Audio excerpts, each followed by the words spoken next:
कैसे हैं आप सभी लोग? I hope you all are fine. So student, start करते हैं हमारा next chapter, chapter number 2, money can't buy everything, यानी कि पैसों से हम हर चीज नहीं खरीद सकते हैं, है ना।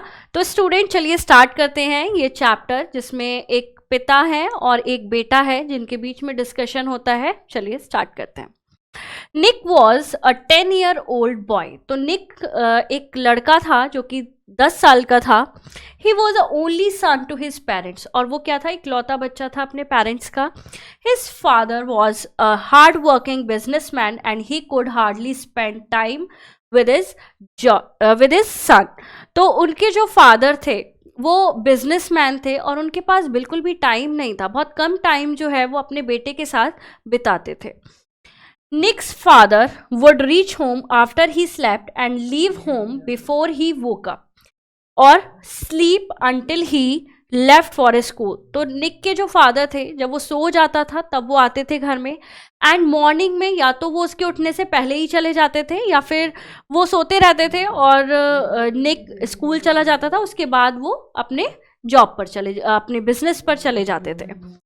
His father hardly had any time for निक और हिज फैमिली, यानी कि उसके जो पिता थे उनके पास बहुत कम टाइम था उसके लिए और उसकी फैमिली के लिए। He could not accompany him और द फैमिली, वो नहीं दे पाते थे अपना टाइम जो है उन्हें। Just like any other boy, और दूसरे लड़कों की तरह निक भी चाहता था, Nick wanted to go outdoor with his father and have fun. तो निक चाहता था कि मैं भी जैसे और जो बच्चे हैं वो जाके अपने फादर के साथ एंजॉय करते हैं, लेकिन निक भी चाहता था लेकिन वो नहीं कर पाता था ऐसा।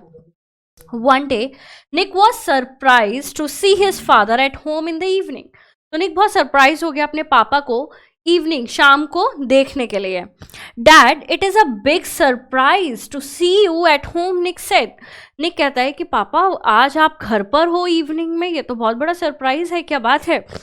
Yes son, my meeting was cancelled and my next flight is delayed by 2 hours। तो उसके फादर कहते हैं कि हाँ बेटा, आज जो है मीटिंग कैंसिल हो गई और मेरी जो फ्लाइट है वो 2 घंटे डिले है, तो इसलिए मैं घर पर हूँ। So I'm at home, his father replied। Nick asked, Dad, may I please ask you a few questions? तो निक कहता है कि पापा मैं आपसे कुछ क्वेश्चंस पूछ सकता हूँ। His father replied, Yes my dear son, please proceed। तुम पूछ सकते हो, पूछो तुम। Nick asked, When will you be back? तो आप वापस कब आएंगे? His father said, Tomorrow noon, यानी कि कल जो है दोपहर में मैं वापस आ जाऊंगा। Nick asked, Dad, how much do you earn a year? तो निक कहता है कि डैड आप कितना कमा लेते हैं एक साल में? His father replied, Dear, it's a very big amount and you won't able to understand it। तो वो कहते हैं कि ये बहुत बड़ा अमाउंट है ईयर का और तुम उसे नहीं समझ पाओगे। Nick said, okay dad, are you happy with the amount you earn? क्या आप खुश हैं जो भी आप कमाते हैं?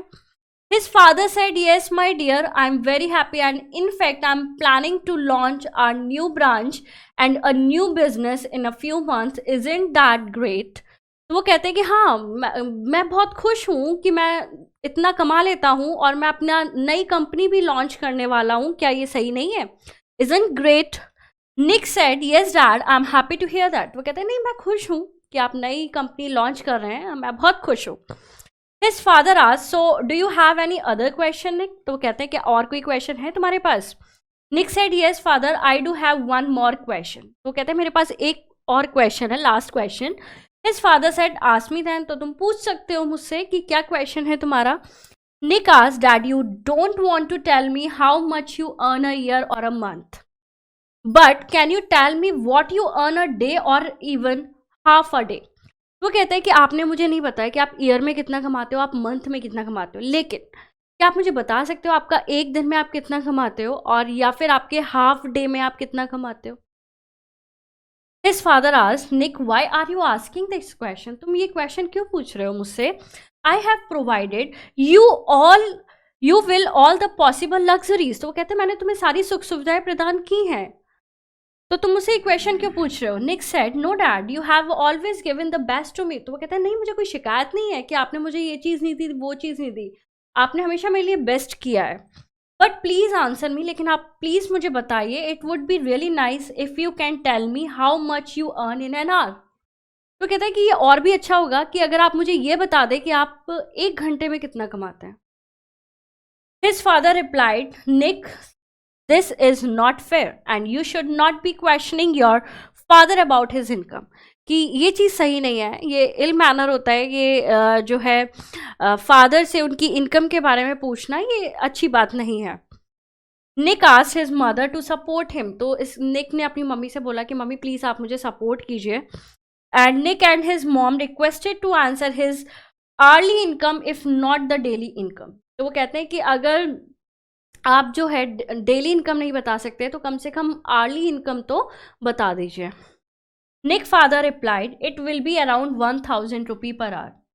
तो कहते हैं कि ये जो है 1 घंटे में 1 आवर रुपीज़ के करीब जो है मेरी इनकम है। Nick ran to his room upstairs and came down with his piggy bank that contained his savings. तो निक भाग कर ऊपर जाता है रूम में एंड अपना पिगी बैंक लेकर आता है जिसमें उसकी सारी सेविंग्स थी। He said that I have 3000 rupee in the box. तो कहता है कि मेरे पास जो है 3000 रुपीज़ हैं इस पिगी बैंक में, and can you spare 3 hours with me. और वो कहता है कि आप मेरे साथ 3 घंटे बिता सकते हैं। And I want to go to beach and have dinner with you tomorrow evening. Can you please mark this in your schedule? तो कहता है कि मैं आपके साथ बीच पर जाना चाहता हूँ, वहाँ पर डिनर करना चाहता हूँ इवनिंग में। तो आप अपने शेड्यूल में कल ये जो है टाइम आप निकाल सकते हैं। निक फादर वॉज स्पीचलेस, यानी कि अब उसके फादर कुछ बोल ही नहीं पाए। And the story teachers that running behind money makes children deprived of love and care from parents. Money can't buy everything. So what is the moral of the story? कि money के वजह से, money रुपए कमाने की वजह से बच्चे जो हैं वो किस चीज़ से रह जाते हैं, वो प्यार से रह जाते हैं, केयर से रह जाते हैं। तो मनी कांट बाय एवरीथिंग, यानी कि पैसा हर चीज़ नहीं खरीद सकता। So exercise, why did Nick's father not have time for his family? Because he was a businessman and उनके पास बहुत ज़्यादा काम था और उनके फ्लाइट्स एंड मीटिंग्स वगैरह काफ़ी रहती थी, दैट्स वाई वो टाइम नहीं निकाल पाते थे। Why was Nick's father at home? तो वो घर पर क्यों थे? क्योंकि उनकी मीटिंग कैंसिल हो गई थी एंड फ्लाइट जो है वो डिले थी। How much was the hourly income of Nick's father? 1000 rupees per hour. What did Nick's father feel? उन्हें कैसा फील हुआ? दे फील स्पीचलेस, यानी कि अब वो कुछ बोल ही नहीं पाए निक से जब उसने उनका टाइम मांगा। तो what did the moral of the story? The moral of the story is money can't buy everything, यानी कि मनी से सब कुछ नहीं होता है, प्रॉपर टाइम भी देना चाहिए बच्चों को एंड सारी चीज़ें टाइमली होनी चाहिए, शेड्यूल्ड होनी चाहिए। Tick the correct option, Nick was a 10-year boy. And Nick father was a hard-working businessman. In his piggy bank, Nick had 3000 rupees, and Nick father was speechless. So this is all about this chapter, student. मिलेंगे next chapter में. Thank you so much.